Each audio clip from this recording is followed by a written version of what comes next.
by Eoin Reynolds, a Polish man who beat his partner with a hammer and tried to suffocate her by stuffing underwear in her mouth, has been sent to the Central Mental Hospital for treatment.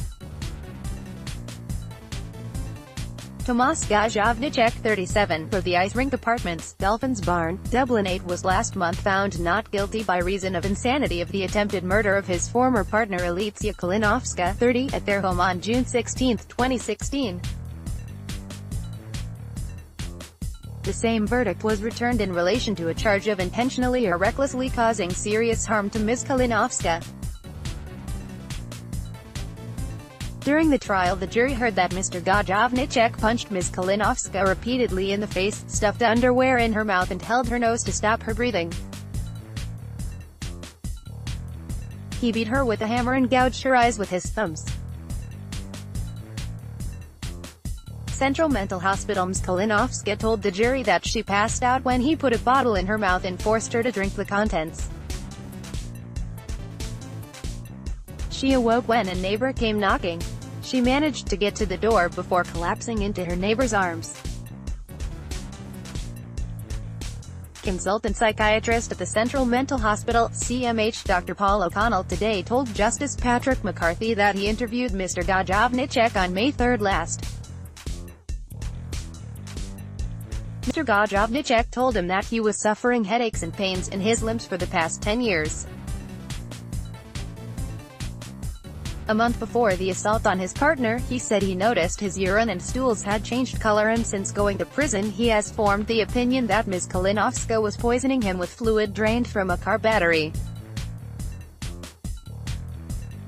Dr. O'Connell said he displayed other delusionary beliefs, such as that the assault was being discussed on the radio, and he noted that Mr. Gajowniczek accused Ms. Kalinowska of assaulting him and claimed that he acted in self-defense. He denied using a hammer or stuffing underwear in her mouth. The doctor said he believes Mr. Gajowniczek is displaying persecutory beliefs, has paranoid schizophrenia with a delusional disorder, and requires further treatment at the CMH. Ronan Monroe SC, representing Mr. Gajowniczek, said his client is anxious to get whatever treatment is required. Under Section 5 of the Criminal Law Insanity Act, Justice McCarthy committed Mr. Gajowniczek to the CMH for ongoing treatment. His treatment will be continuously reviewed, and if recommended by his treating doctors, he could be released in future under Section 13 of the Act. Evidence in triumphs. Kalinowska told the trial that she started going out with Mr. Gajowniczek in Poland in 2006, and they moved to Ireland to find work a few years later.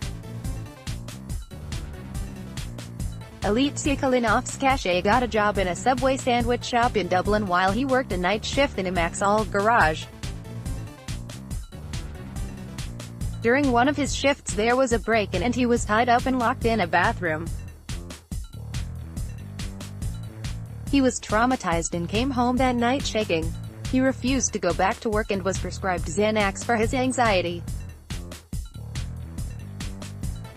He remained on social welfare after that, and Ms. Kalinowska noticed that his behavior became strange following the death of his grandfather around Christmas 2015. He was upset that they didn't have enough money to travel to Poland for the funeral. From January onward, Ms. Kalinowska noted a difference in him.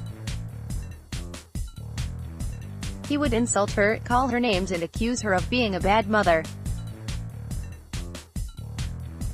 One night she was so upset by the abuse she walked out and went to the apartment of a male neighbor for a few hours.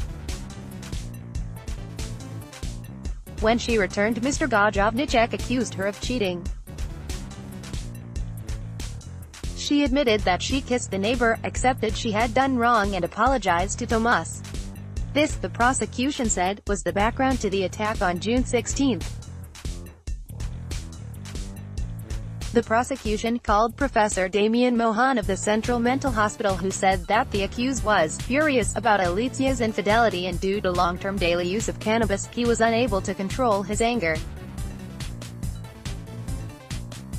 Professor Mohan's colleague Dr. Conor O'Neill disagreed, telling the trial that he had treated Mr. Gajowniczek following his arrest and believed that Mr. Gajowniczek was suffering from a delusional disorder at the time and therefore should qualify for a verdict of not guilty by reason of insanity. Dr. O'Neill said the disorder led to bizarre beliefs that Ms. Kalinowska was putting amphetamines in his milk, poisoning or drugging his food and drink, and stealing his tax returns. The jury accepted the defense evidence and returned a not guilty by reason of insanity verdict.